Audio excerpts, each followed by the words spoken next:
Welcome to my channel. இன்னைக்கு பன்னீர் பச்சை பட்டாணி ரெண்டையும் வச்சு சூப்பரான ஒரு சப்பாத்திக்கு கிரேவி பண்ணலாங்க. ரொம்ப டேஸ்ட்டாக இருக்கும். இட்லி தோசை கூட சாப்பிட்லாம். வாங்க எப்படி பண்ணலான்னு பார்க்கலாம். நான் இன்னைக்கு பன்னீர் பட்டாணி எடுத்துக்கிட்டேங்க. பச்சை பட்டாணி தாங்க. இப்போ ஒரு கடாயில் நம்ம இது பட்டர் தாங்க, கொஞ்சம் மல்ட் பண்ணிக்கலாம். மல்ட் பண்ணிவிட்டு இந்த பட்டரில் நான் இப்போ பன்னீரை தாங்க ஃப்ரை பண்ணி எடுத்துக்கிற போகிறேன்.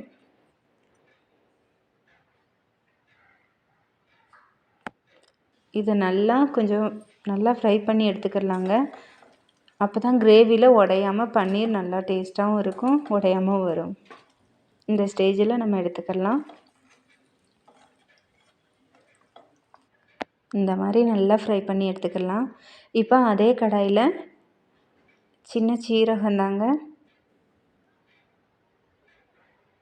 அது கூட ஒரு பெரிய வெங்காயம் நறுக்கி வச்சுருக்காங்க, அதையும் இதோடு சேர்த்துக்கலாம்.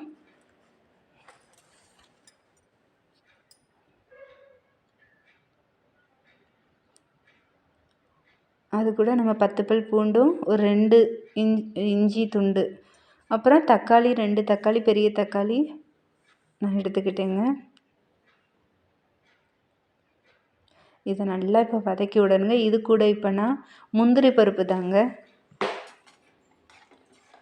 முந்திரி பருப்பு போட்டால் நல்லா திக்னஸ் இருக்கும், நம்ம குழம்பு நல்லா கெட்டியாகவும் இருக்கும், நல்லா டேஸ்ட்டும் கொடுக்கும். அது கூட 2 ஏலக்காய் 4 லவங்கம் தாங்க எடுத்துக்கிட்டேன். இப்போ இதை நல்லா வதக்கி விட்டு இந்த மாதிரி ஸ்டேஜில் நல்லா ஆறின பிறகு இதை நான் ஒரு மிக்ஸி ஜாரில் அரைச்சி பேஸ்ட்டாக எடுத்துக்கிற போகிறேன்.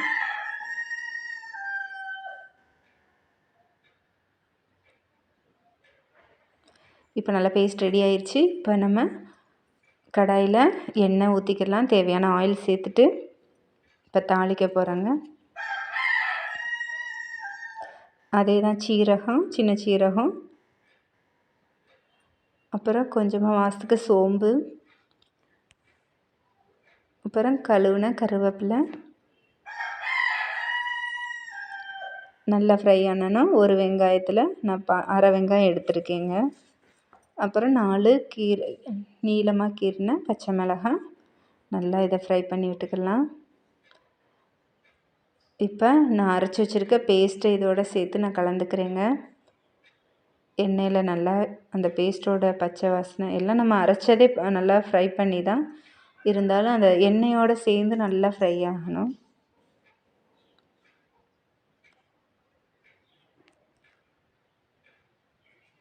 இந்த ஸ்டேஜில் 1 ஸ்பூன் மஞ்சள் பொடி, 1 ஸ்பூன் ஜீரகப்பொடி,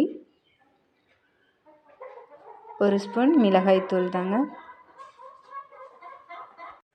இதை நல்லா இப்போ மிக்ஸ் பண்ணி விட்டுக்கிடலாம்.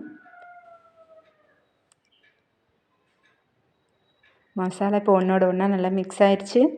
இப்போ நம்ம வறுத்து வச்சுருக்க இந்த பன்னீரை தாங்க எடுத்து இதில் சேர்த்துக்கிடலாம். இது கூட நான் கழுவி வச்சுருக்க பட்டாணி தாங்க, பச்சை பட்டாணி, அதே இதோட நான் சேர்த்துக்கிறேன். இப்போ ரெண்டையும் நல்லா மசாலா கூட பிரட்டி விட்டுக்கிடலாங்க.